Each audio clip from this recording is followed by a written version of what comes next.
২০০৯ সালে ক্ষমতায় আসার পর গত ১৫ বছরে প্রতি বছর গড়ে প্রায় ১৬ বিলিয়ন মার্কিন ডলার দেশ থেকে পাচার হয়েছে।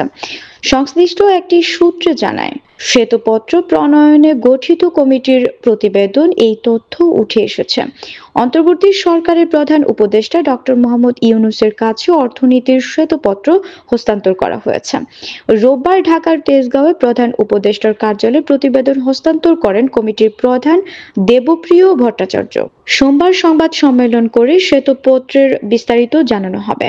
গত ৫ আগস্ট শেখ হাসিনা সরকারের পতনের পর সেই মাসের শেষ সপ্তাহে দেশের সামগ্রিক অর্থনৈতিক অবস্থা তুলে ধরতে বিশিষ্ট অর্থনীতিবিদ দেবপ্রিয় ভট্টাচার্যের নেতৃত্বে শ্বেতপত্র প্রণয়ন কমিটি গঠিত হয়। পরে দেশের খ্যাতিমান ১১ বিশেষজ্ঞকে এই কমিটির সদস্য হিসেবে অন্তর্ভুক্ত করা হয়। আজ প্রতিবেদন দাখিলের সময় উপস্থিত ছিলেন কমিটির সদস্য সিপিডির বিশিষ্ট ফেলো অধ্যাপক মুস্তাফিজুর রহমান, ঢাকা বিশ্ববিদ্যালয়ের অর্থনীতি বিভাগের অধ্যাপক ডক্টর সেলিম রায়হান, বিশ্ব ব্যাংকের সাবেক প্রধান অর্থনীতিবিদ ডক্টর জাহিদ হোসেন,